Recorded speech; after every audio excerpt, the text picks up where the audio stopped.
Hey everyone, quick reminder before we begin this video. If you are someone who has been feeling stuck in your spiritual journey, if you've been feeling disoriented and unsure of where you are and where you're going, or if you have been looking for a community of like-hearted women who are also on this journey with you, I invite you to check out Parting the Veil, our women's retreat coming up on June 17th through 20th to be held in Paragona, Utah. This is going to be an incredible opportunity where we are not only going to intellectually understand the process of transformation, but we are going to practice embodying it. And we have many different activities and discussions set up to help you walk away with the tools that you need to conscientiously and intentionally engage in your own soul's journey so that you can be transformed and become a vessel for your most divine self. This is going to be an incredible opportunity. If your soul has anything in it that feels drawn to it, perhaps this is for you. You can find all the information you need at the link in our bio. Welcome to Hidden Wisdom. Hidden wisdom exists to initiate truth seekers into the mysteries, gently guiding them toward a lived experience of the divine that awakens and transforms faith without dismantling family or community. This work is about faith renovation and expansion, learning how to inhabit your spiritual foundation more fully, allowing for depth, relationship, and wisdom to grow over time. I'm your host, Meghan Farner. Here we explore Christ-centered esotericism, spiritual discernment, embodied wisdom, and the path of initiation, so your faith can mature, deepen, and become more alive. If you're seeking more and wanting to grow with care and integrity, you are in the right place.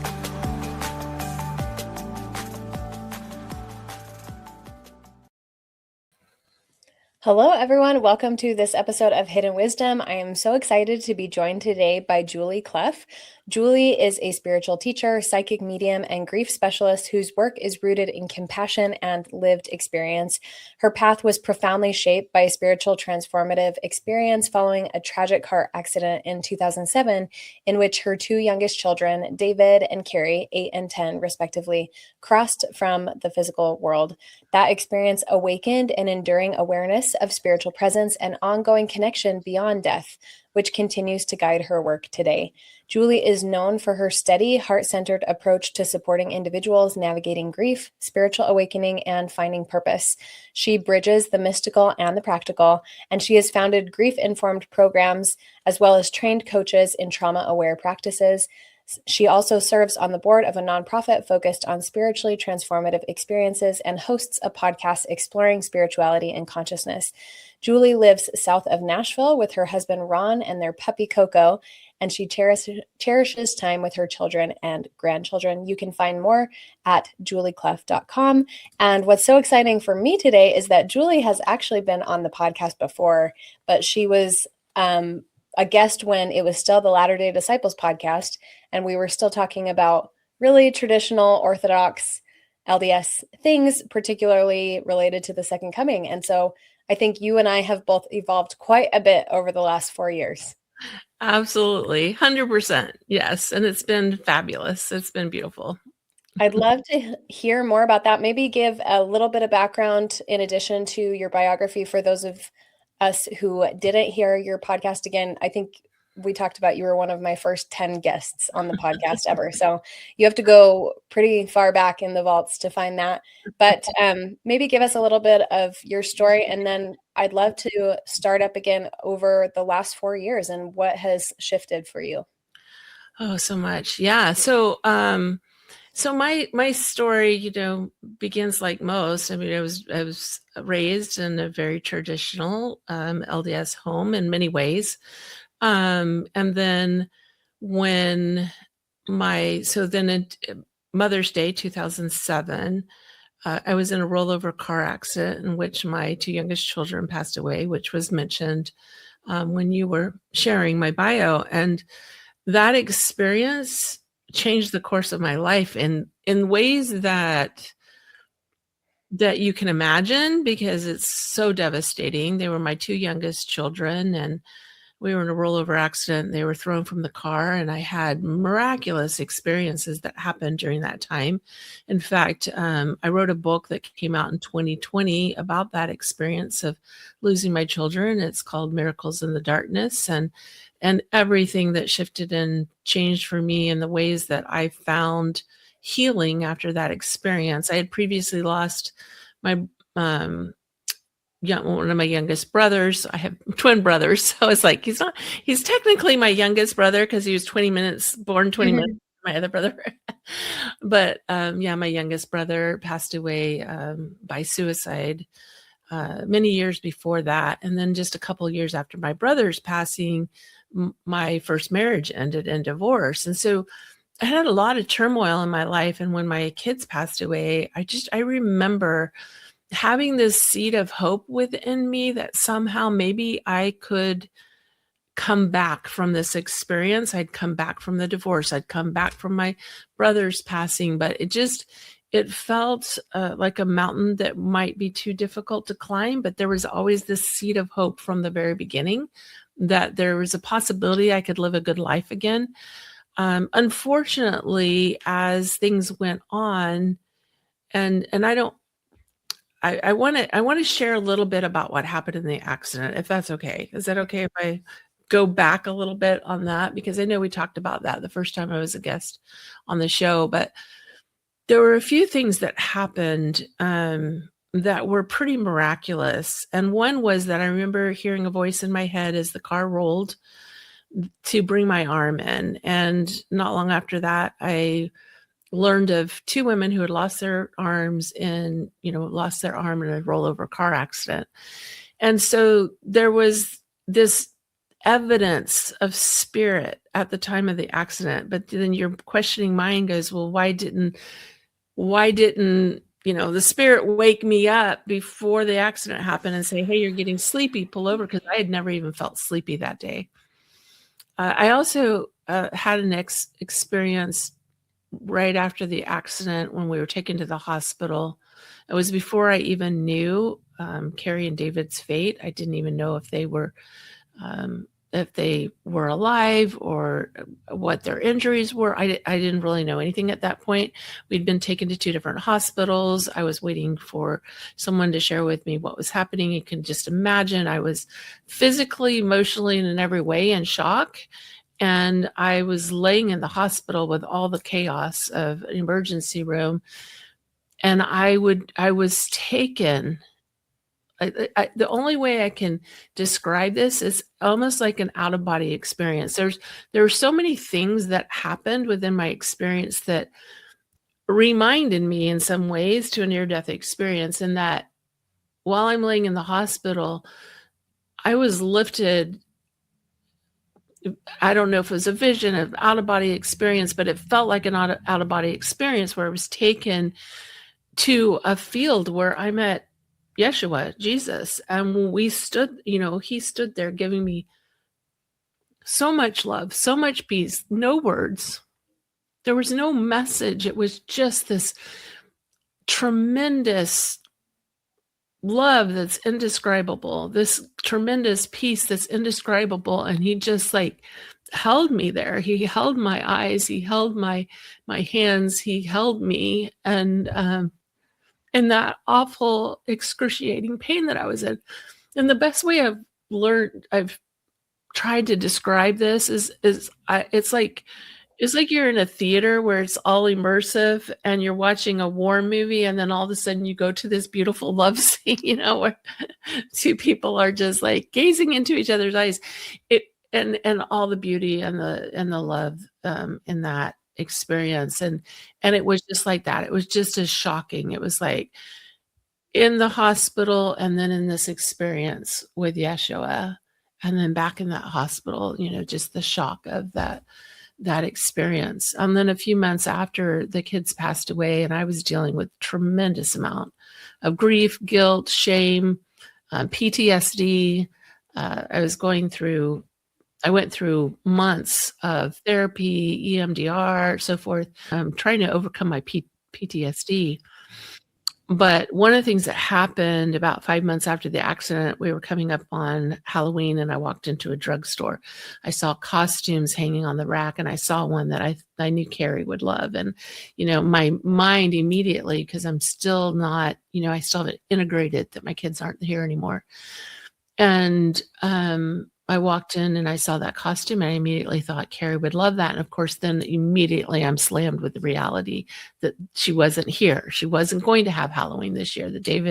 She and David were not going to participate in Halloween. And I remember in my head saying, why did this have to happen? And Spirit whispered in my ear and said, they're right where they're supposed to be.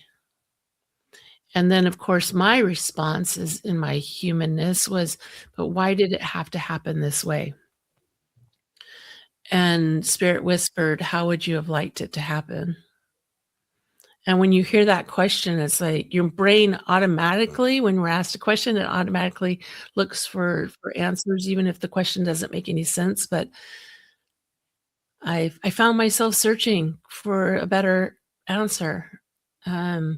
And there was no better answer. There was no way that they could have passed and I would have been at complete peace with it at that time period. And so it was excruciating. And at the 3-year mark, I was doing almost worse than I was in that first year, because at that point, the shame had become so dark and deep that the darkness felt tangible within me. And I was kind of crashing. I was really just in a dark hole. And about this time, miraculously, and this might sound a little odd, and I'm going to share it anyway, but this might sound a little odd, but I ended up on an unexpected trip to London. We took a side trip to Stonehenge and was not expecting to have that trip. And then about a week later, it was right around the anniversary of the kids passing, and I received a blessing at church, and within 24 hours, the lights had come on. And then like it was like a real awakening. I mean, it's like the tangible darkness that was within me was gone. And you wonder why I brought up Stonehenge. Well, a few years later, I learned that many people consider Stonehenge to be the heart chakra of the earth. Mm-hmm. And so I see that unexpected trip and that unexpected visit to Stonehenge. Like, I was a person, I'd been out of the country maybe twice in my life, mm-hmm. And to end up there was pretty miraculous. And not that you have to go to Stonehenge to heal. I'm not suggesting that, but I am suggesting that Spirit, God, Creator has our best interest at heart and will provide for our healing if we are willing to be open and receptive to healing. And I had been working hard. It wasn't like I was sitting around doing nothing trying to heal. I really was making an effort to heal. And it was a complete awakening in that moment. Mm. I mean, I think that that's as death and rebirth as it gets, right? Like, they literally died. Part of you did too. And something that God's been teaching me lately is that there is kind of an incubation period between when we die and when we're reborn. You could call it a gestation period. And things are dark there, mm-hmm. and quiet, and there's a stillness. And if you don't know what you're going through, it can feel probably absolutely terrifying of, am I ever going to live again? Am I ever going to have that light again? And so thank you for sharing that experience and your death and rebirth. Those who have had near-death experiences, it's a very dramatic representation of what we all can be experiencing if we lean in, right? And if we surrender to, honestly, just life and what life brings to us. Like, everything is designed to help us go through this transformative process. And I can't imagine going through it the way that you had to, with the loss of your children. That feels just extra devastating. But I choose to believe that everything that happens is absolutely designed and opted into, I think, by all of us. Which, yeah. Do you have any thoughts on that? Yeah, I completely agree. And one of the things that actually happened during those, healing years was that I remember, my two oldest daughters had gone off to college after the accident. They had gone off to college, and I was at home with my two teenage boys, and that's such a challenging time period. And I remember thinking, this is just not fair. I mean, like, my girls grew up in a totally different household where I was present and I was there for them. And my boys, it wasn't that I wasn't trying to take care of them, but in my devastation and in my healing process, I just wasn't as available. And I knew I wasn't as available, and it didn't feel fair. And I remember thinking that. And again, you'll notice that clairaudience is kind of one of my gifts. Mm-hmm. And that spirit, that voice came back to me again and said, Julie, this is their experience too.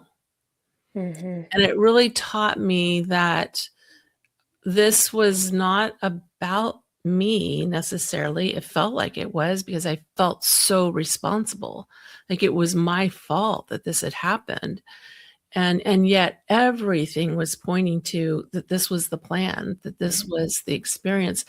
In fact, 5 years before the accident, we had just moved into, a new to us house and in Houston, Texas, and the kids were, David was 3, Carrie was 5, and they had gone upstairs, and apparently they had opened the window and they were leaning on the screen talking to the dog in the backyard, and they both fell through the window together and landed on the pool deck, and with minor injuries. David literally had no injuries, and Carrie had 2 minor fractures on her wrists. She wore 2 casts for about 4 weeks and was fine. But that's it. Wow.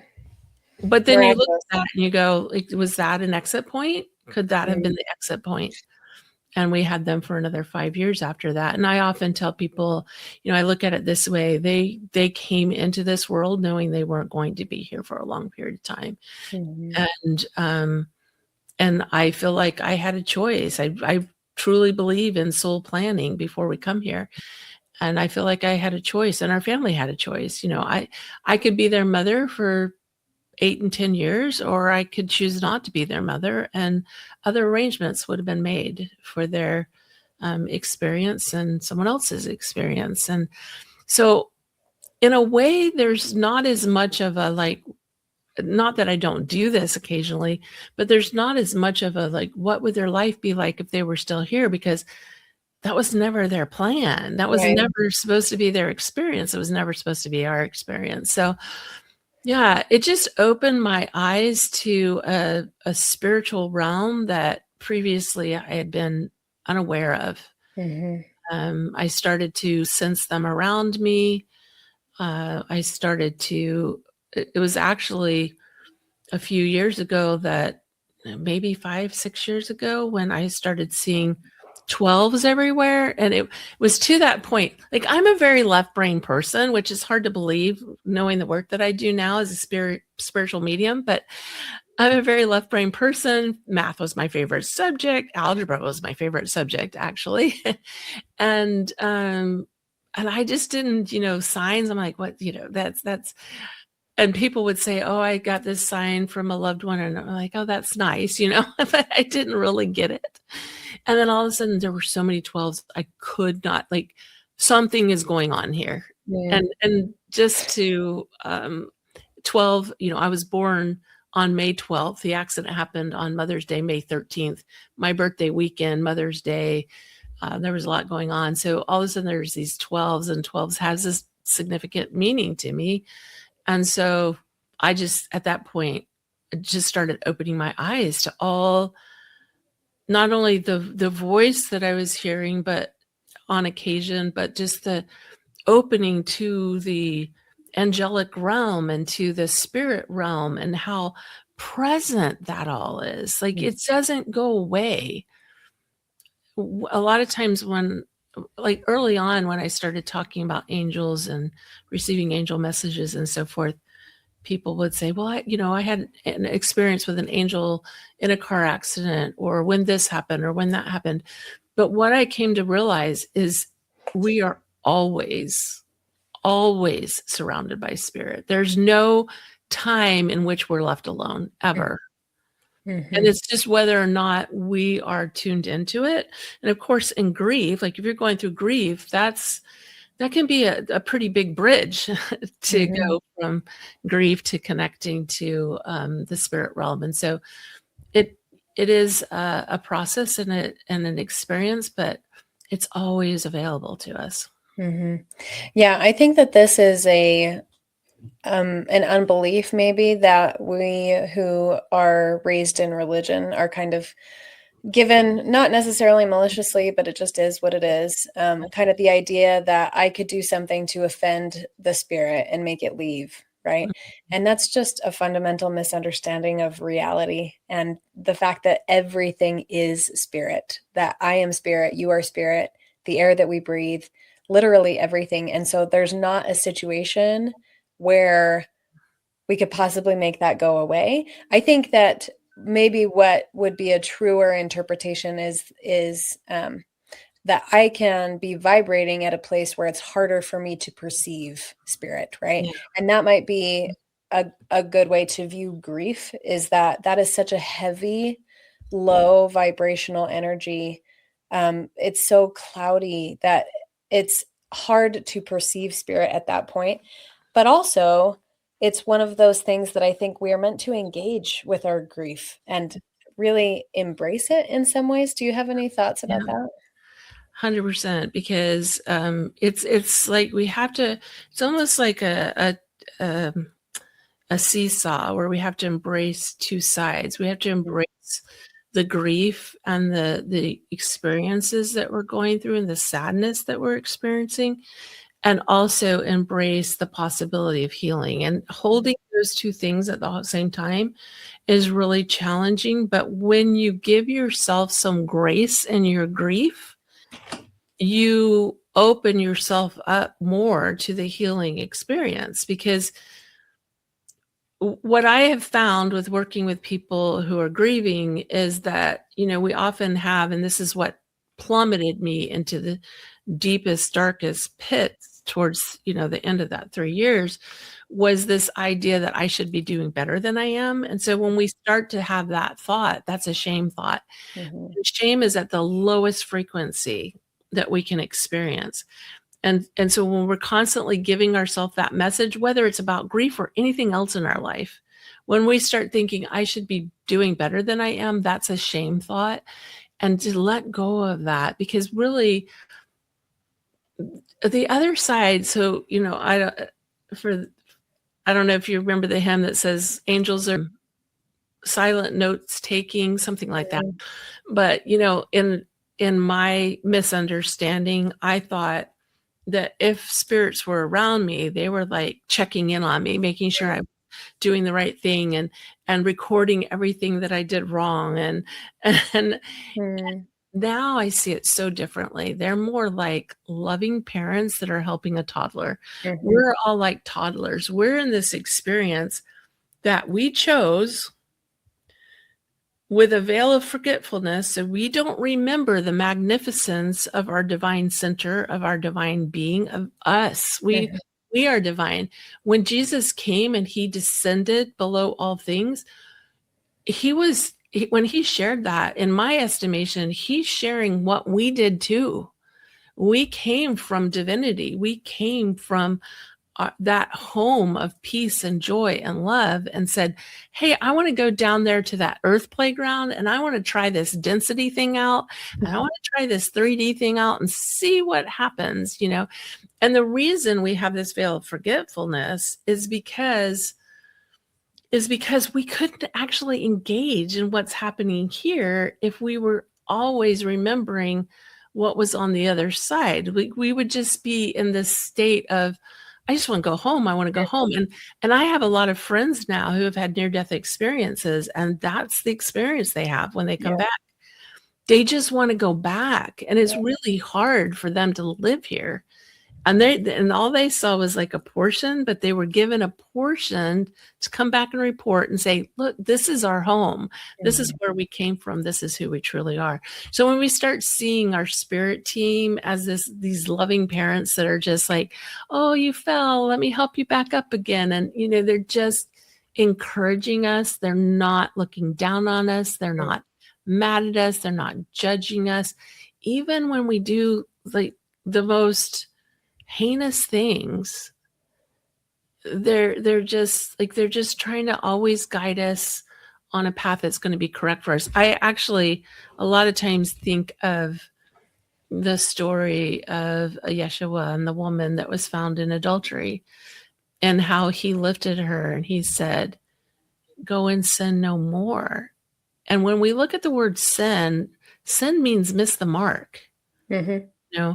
It doesn't mean that we're terrible people. And he didn't say you're a terrible person. You got to go do this and that and the other in order to come back to God. He just said, go and sin no more, because this is not the way you want to live. This is not in alignment with your divine center. This is not in alignment with who you want to be.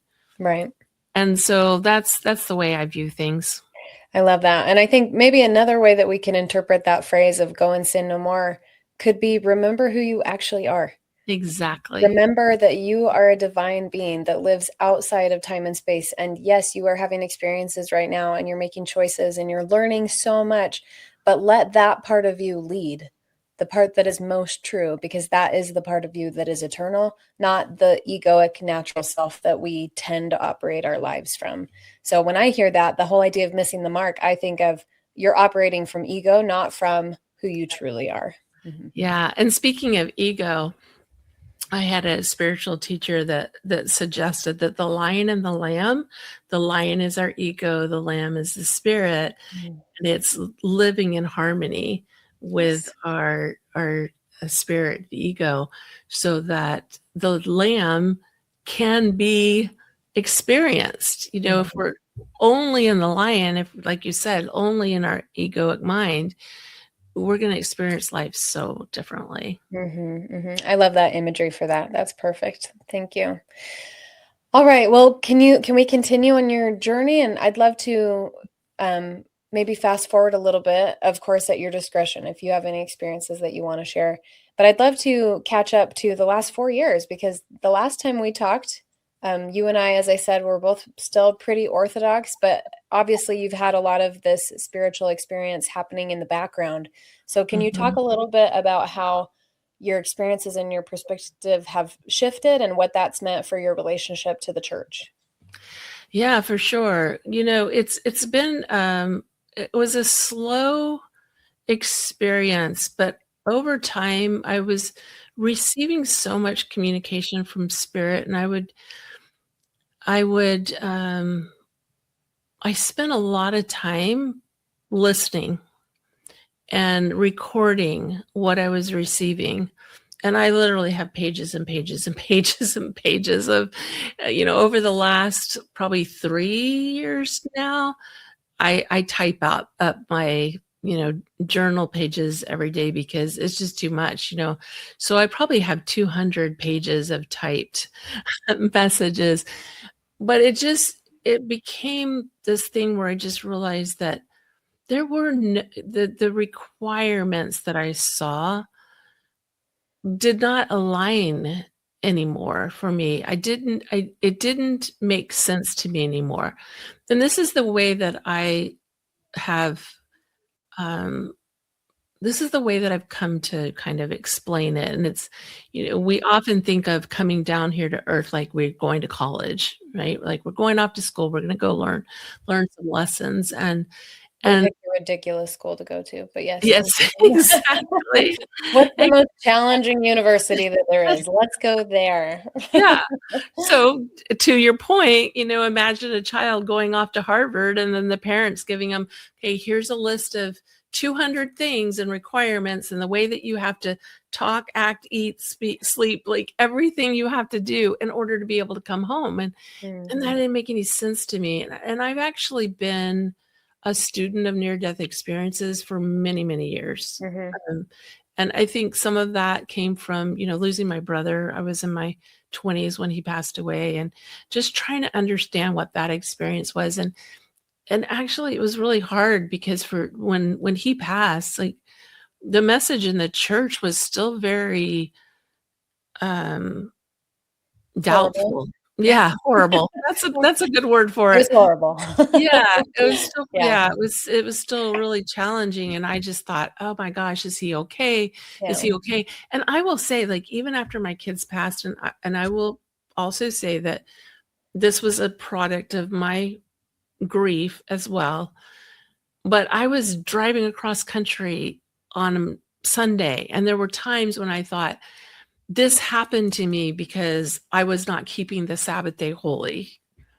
And that's just a horrific thing to think. It's it's to me, it's ridiculous now, and I'm sure a lot of people listening are going, "Well, that's ridiculous. Of course, your kids wouldn't die," but, like, that's a product of the grief and the conditioning coming together into kind of this horrific story that's not very useful, but, Well, it's yeah, a I factor just of that prosperity gospel that we Mhm. inadvertently teach. Like, we don't call it that, right? But it still finds its way in. It's like if if you're checking all the boxes, you're going to get blessings. That lesson is taught over and over again, right? And so the assumption, the opposite, the inversion of it is if I'm not being blessed in certain ways, then I must be doing it wrong and God is displeased with me. And so, yeah, this is a massive unbelief, Yeah. a something that's just not true, that is really kind of programmed into us, I think. Yeah, for sure.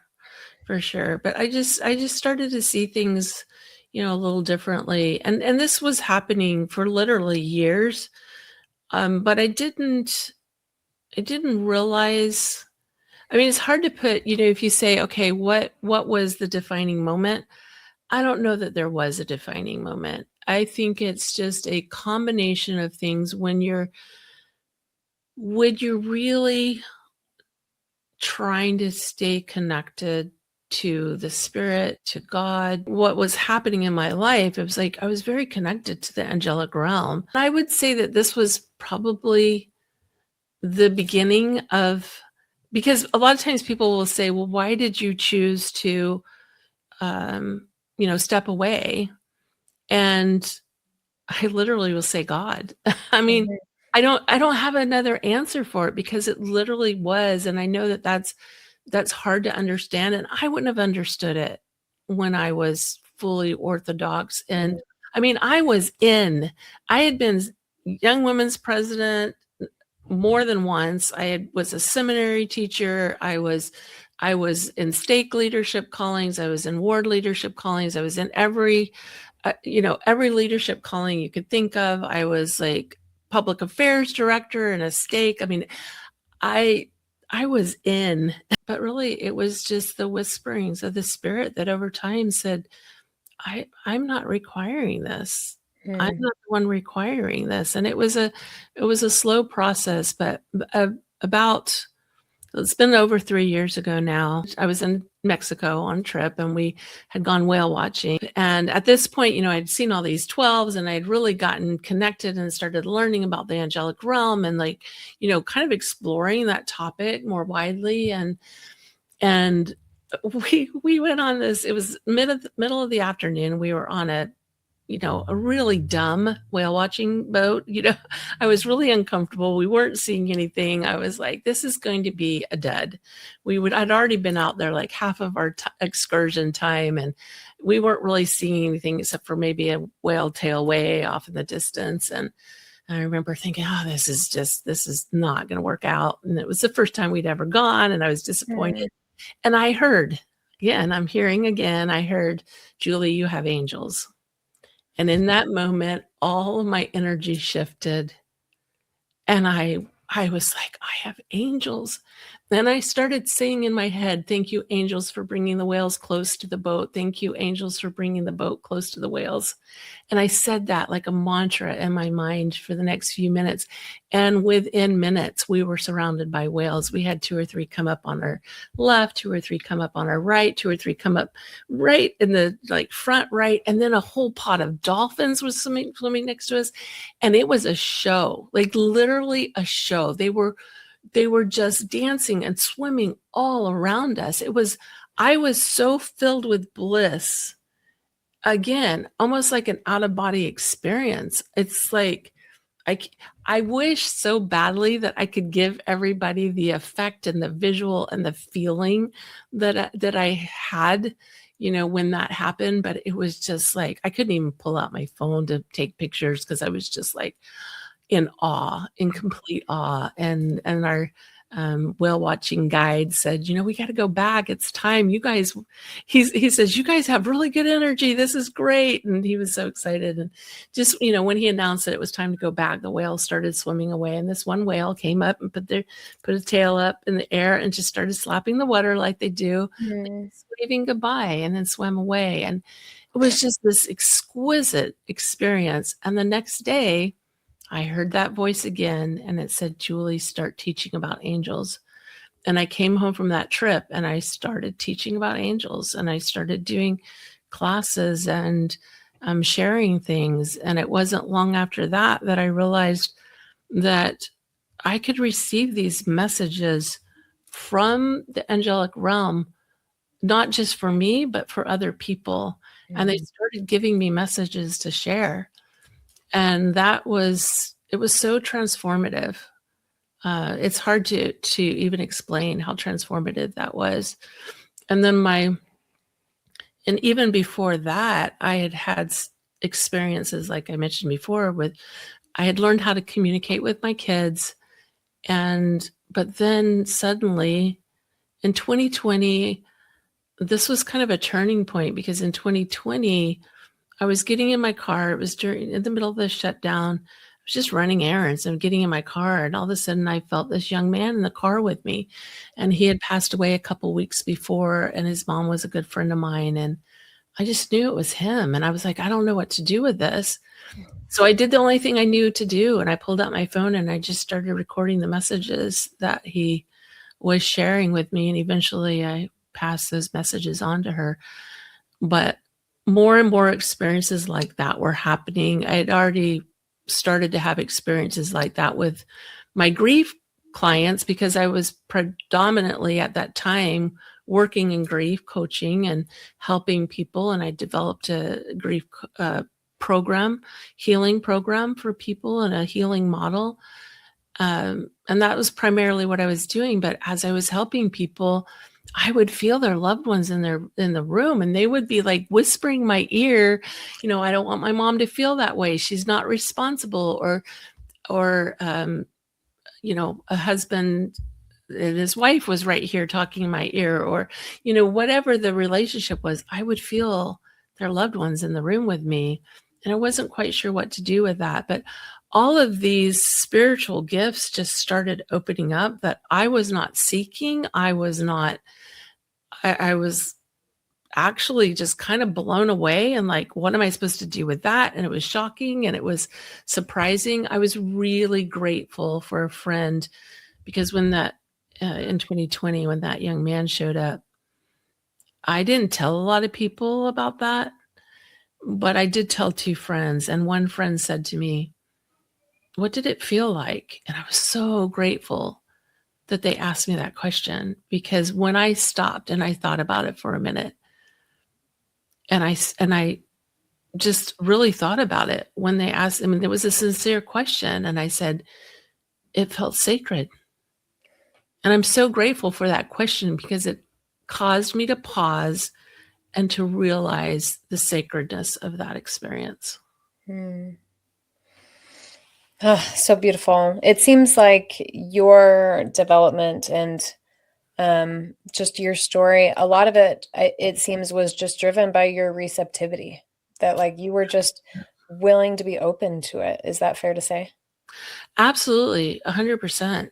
Yeah. And the thing that, for me, one of the things that I've experienced is that when we receive messages from spirit, it's always just gentle and loving. And that's been Mhm. my experience. I mean, I think about getting that message while a car is rolling, and Mhm. that message was just calm. It was Mhm. just like, bring your arm in. It was delivered with love Mhm. and compassion. It wasn't frantic. It wasn't urgent. It wasn't, you have to do this now. Like, I have felt some urgency in messages. I will say Mhm. that. Like, there's sometimes there's urgency in messages, but it's not this frantic, like, you gotta do it now, Right. that kind of thing. It's always very calm and peaceful. And when I sometimes even with my clients that I meet with now, and they'll say, well, I got a message from God that said, you got to do this and you got to do this now. And I'm like, okay, like, let's like sit with that for a minute and breathe for a minute and go, okay, was that your ego interpretation of it, or was that Mhm. actually the message that came Yeah. through? And so anyway, Yeah. that's been my experience anyway. Yeah, mine as well. And I would add that when God speaks, it's not commanding.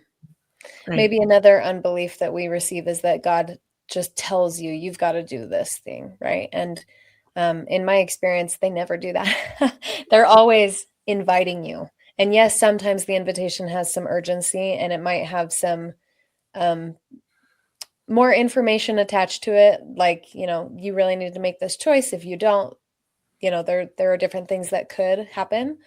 Um, but yeah, the God that I've come to know is just so generous and so respective of agency. Like there's not even a hint of telling you what to do at any time. Like that's just not their nature.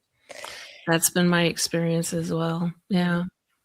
So through having all of these encounters with God, experiencing God, you're a mystic, which I think another word I would use is a prophetess, right? Maybe that feels a little bit safer to people, but you're experiencing God, and that's how you know. And as you had all these experiences, what you were seeing and hearing at church was dissonant to that, right? Like these things were not reflecting each other well. And so you made the choice to step away. But I feel from you that you are very healed in your relationship with what the church was for you. Can you Mhm. talk a little bit about like getting the confidence and the courage to make such a huge transition and do it in a way that is so grounded that it can be peaceful and wholesome, as opposed to what I think often happens where we have so many wounds from religion that we become very reactive and those can fester and become really toxic. Can you talk a little bit about like how do we do this in a healed way? Yeah, and we that is part of the healing. If we think about Dr. Elizabeth Kubler-Ross's model of the 5 stages of grief, anger and depression, and these are stages of grief. Hmm. When you leave a community that has been the center of your existence for, I'm old. I'm an old grandma. I've got, 12 grandchildren now. It's like, and so when you leave that, like, there is a tremendous amount of grief involved.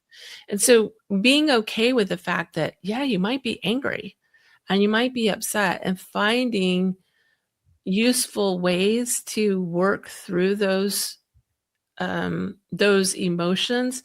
It's a disenfranchised grief. Hmm. It's a disenfranchised grief. Even when my brother died, there was a certain element of it being a little disenfranchised because he was responsible for his own passing. So it wasn't as, like, when my kids passed away, there were over 900 people at their service. There was like this huge outpouring of love and support. But I also recognized that when I went through a divorce from my first husband, it was crickets. I mean, I had a handful of friends that would, and so when you're going through something as challenging as leaving a community that has meant so much to you, it can feel very much like a divorce. It's very similar. And I don't want to go down that whole rabbit hole, because I don't think that's the focus of what we're talking about today. But recognize that it's okay to feel that grief. Like, even if you're in that, even if you're in that liminal space where you're like, I don't know how I feel about, like, I don't know how I feel about what I'm receiving from God, from spirit, versus what I'm hearing over the pulpit. And you're feeling this dissonance, which I felt for years. And I didn't even recognize what was happening. But even if you're in that space, just recognize that you need an outlet. You need a place where you can express yourself. So even if you have like one or two friends that you can talk to, if you can journal and write about how you're feeling. I did a lot of talking with my guides about what was going on, and what am I supposed to do with this, and how do I do that, and what and it was just so gentle. It was never like, oh, you need to get out, or it was never like that. It was just like, they just led me gently to what was felt aligned for me in that experience.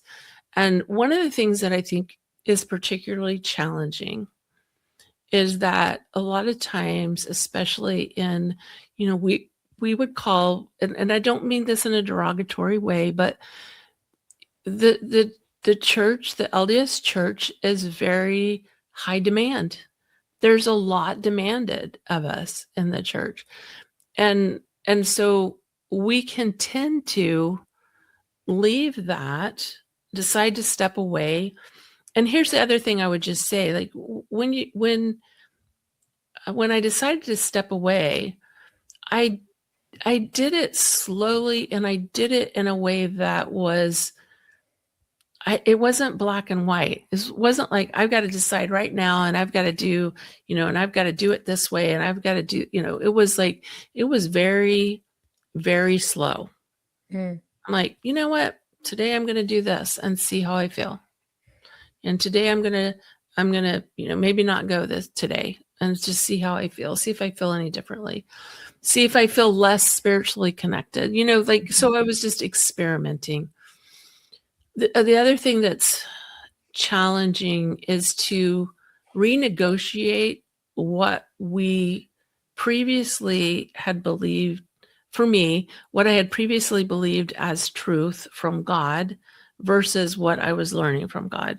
And I had to somehow figure out, like, what am I holding? What am I carrying forward with me? And what am I leaving behind? And without dismantling my whole spiritual background, because I've had so many remarkable experiences. I had miraculous experiences. And this is why I thought I would never leave the church. I mean, like, I had this blessing that literally was miraculous. And yet I have a friend who was, she's actually from India.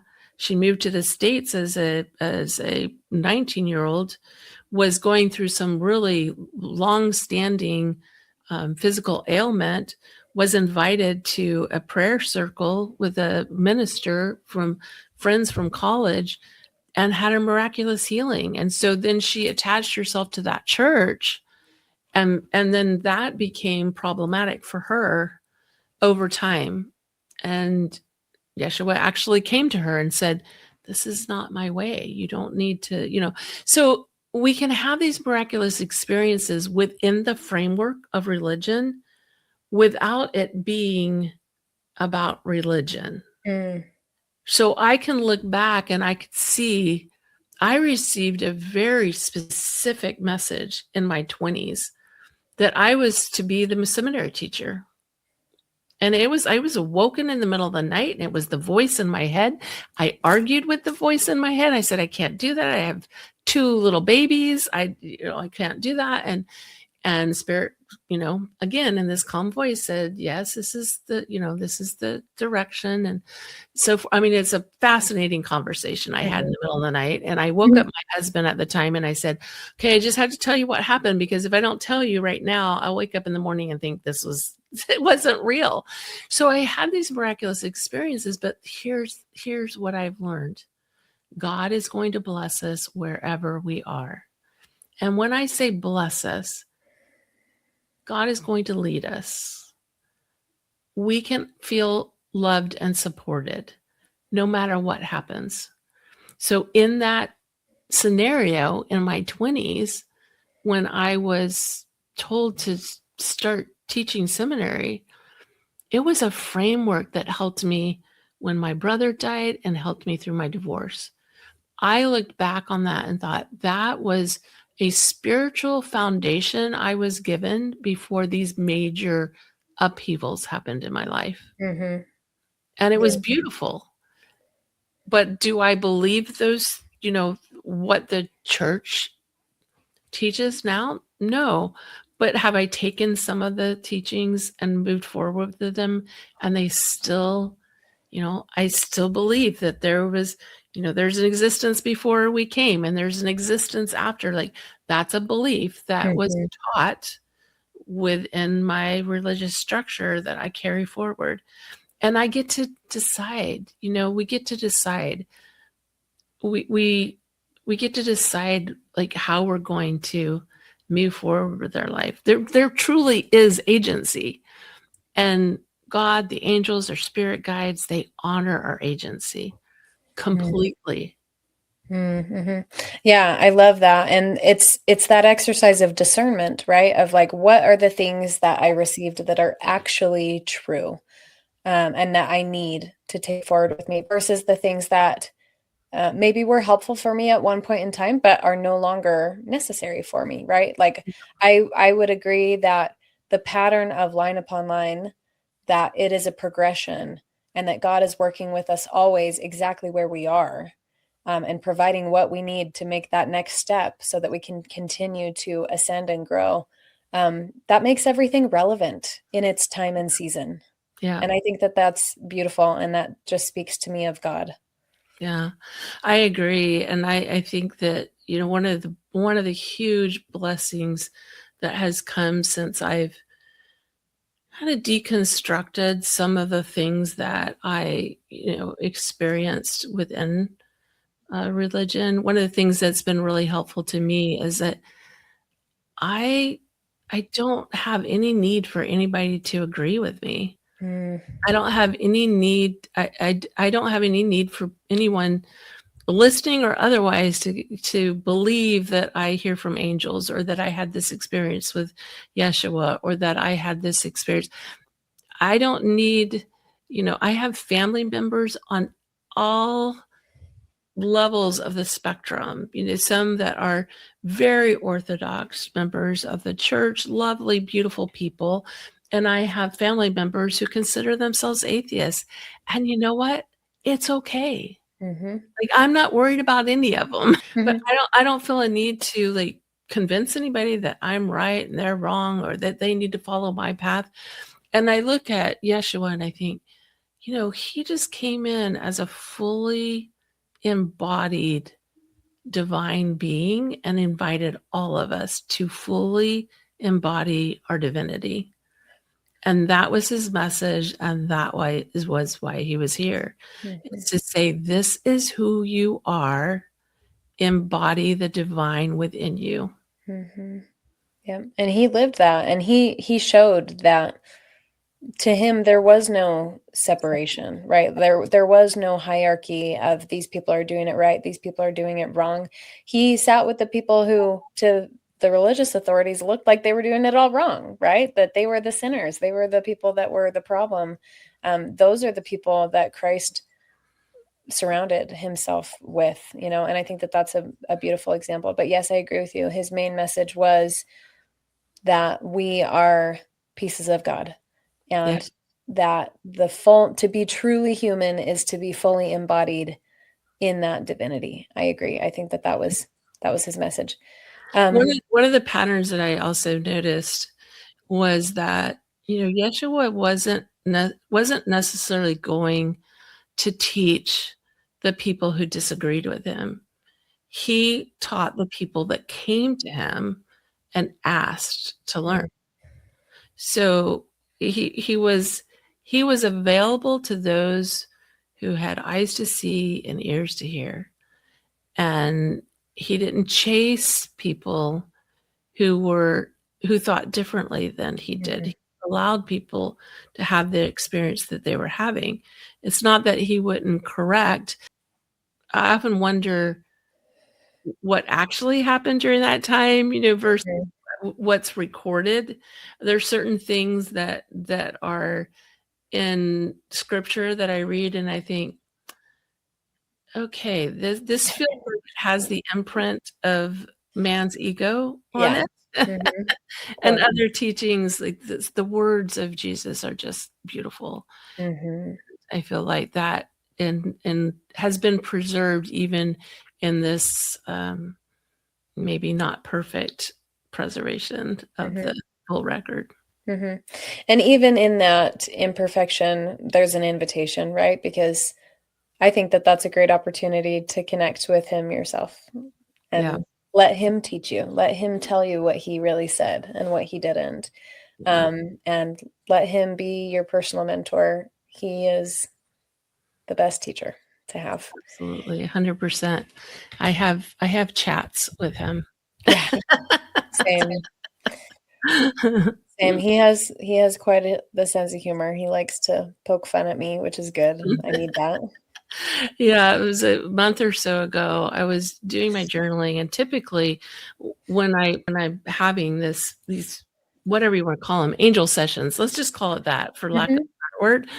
And I'll just feel that energy. Like it's just like a group energy. It's a very real presence of a being. And this one day I sat down and I started journaling, and it was coming out more like a conversation. I was like feeling the energy was a little different. And all of a sudden, a couple lines in, I said, can I talk to Yeshua? And the answer came, who do you think you're talking to? Right. And I was like, oh, I thought it might be you, but right. Just wanted to make sure. Yeah. And that might sound strange, for people to hear. But I think when we start talking about this, like this is, these are real beings. Our family members are real beings that are on the other side that can create a bridge for us where we can begin to connect to the other side. And it's all just, like you said earlier, it's all just frequency. Like what frequency are we connecting to? Right. Just need to tune in. And we need to recognize that we already have the equipment. I think that we have so much unbelief about that, right? And we forget that, no, you are first and foremost a spiritual being. You have these spiritual senses. We just are so engrossed usually in our physical senses that we're not really paying attention. But you can learn to develop them, and you can learn to recognize, okay, I have the ability to hear. I have the ability to see. I have the ability to I just get downloads and I just know things, like you can develop that. And that's how your angels speak to you, is based on your language. Like, what are your gifts? Yeah. Yeah. And you can develop them, like paying attention. One of the things I always tell people, and I love that you brought that up, because it's not about, it's not about me being able to connect to the other side. I share these messages because I'm just a normal person. And if I can connect to the other side, so can you. It's that's the main thing. But we can develop these spiritual senses. And when I started having these experiences, and I started to lean into the mediumship, like really communicating with the other side. And like I said before, I mean, early on, I was feeling the presence of the people that my clients had lost, but I didn't know what to do with that, and I didn't know how to communicate that to people. And so I sought out training, because I'm like, I'm not going to be someone who's giving messages that's not confident in what I don't. That's not my jam, And it's like, and we can know how to cook and still want to go to a restaurant. So I still have people that I will make an appointment with, and I'm Right. saying, can you tune in with me? And like, this is what I'm kind of getting. Are you like feeling that, Yes. So we can know how to cook and still, enjoy having Mm-hmm. somebody else fix a meal for us. But we all have this capability, and we all can learn more about our spiritual senses because it's been hidden for us for a long time. And 2026 is a big year of awakening. We're going to see some big shifts this year over from today until next April. We're going to look back on this year and things are going to look different than they do right now. That's exciting. Thank you for sharing Yeah. that. Kind of a final question as we wrap up here. So, having gone through just such a intense and dramatic shift in your life and your spiritual journey, stepping away from religion, I think that one of the reasons people feel hesitant to do so is that it's provided a sense of structure for their life and a sense of like, here is a container that I can use to connect with God. So I wanted to know, what does your structure look like now, as you are just directly connecting to God and living outside of that? What are some of the practices and tools that you use so that there is this sense of containment and safety? I love this question because this is a question I ask of all my guests on my podcast Oh, too. great. Yeah, because I just love hearing people's spiritual, practices, and I've adopted some that I've heard from other people, Mm, and I'll try out things. But one big one for me is just sitting in silence. We can call it meditation, we can call it, but I think sometimes when we use the word meditation, we get a little hung up on what it should look like, and really it's just quieting everything. mhm, My guides actually gave me a practice, and I'll share that with you real quickly, and that's calm, clear, connect. And so it's just to take a deep breath, close your eyes, because it kind of puts the outside world outside of us. And if we close our eyes and we breathe deeply, like breathe into your belly and slow your breathing down, makes all the difference. It will like bring all the nerve endings in mhm, alignment again, but calm. So that's the calm. It's the breathing. It's like letting your muscles relax, allowing yourself to, kind of sink into the chair, and clear. So we have an energetic bubble. We feel that when somebody stands too close to us. If you mhm, know anybody that has a tendency to stand really close to you, you're like, you're in my bubble. mhm, That's our energetic bubble that we're feeling. And we have this bubble. And so we just use the power of our intention to clear that space.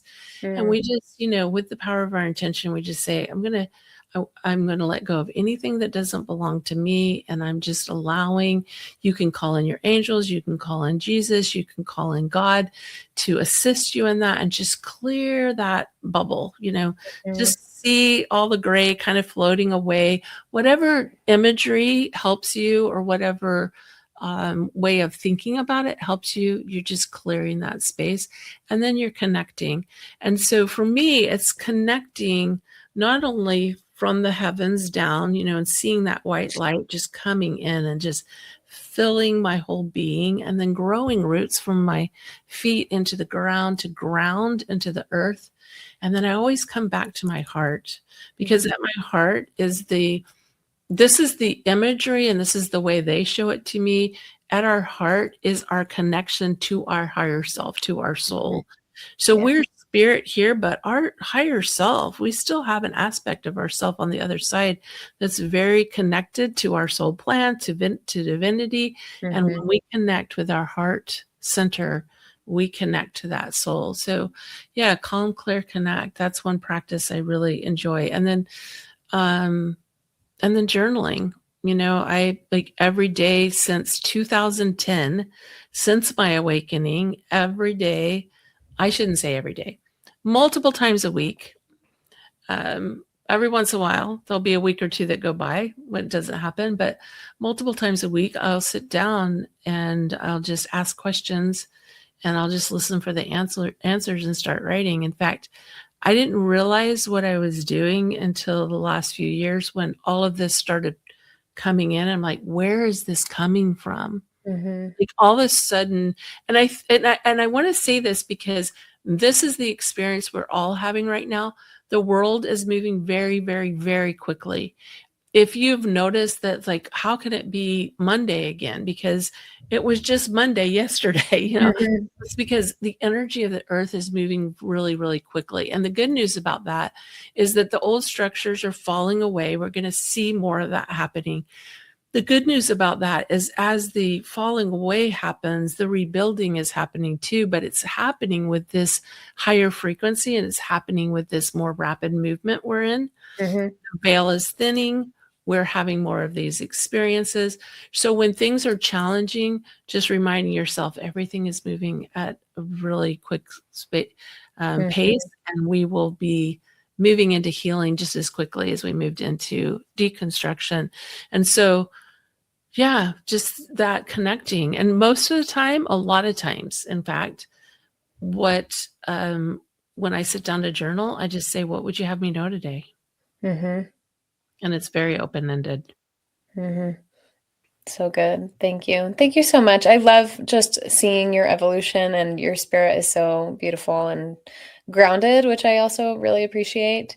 So thank you for sharing that. Just as a last question, are there any angel messages for my community that you would be willing to tune in and share? Yes, yes, yes. So the first thing I'm hearing is that you are so loved. Like, if you really even understood a tenth of how loved you are, what they want you to do is, if you have someone you love very, very much, tune into what that feels like for you to love that person, and allow that same type of love for you to feel that for yourself. Start to love yourself in that same way that you love someone else, and start to recognize the divine, the God, angels, whatever wording feels good to you. Recognize that they're bringing that same love to you, and they want you to receive that. Also recognize that you're always guided and supported, even when things look like they're falling apart. We came here with a soul plan, so we will go through some challenges. Some challenges we go through because we kind of get off track a little bit, and then they're guiding us back on track. But always know that their guidance and support is always present. Never, it's never far away. And the experiences that you've had up to this point in your life, believe in the spiritual experiences that you've had.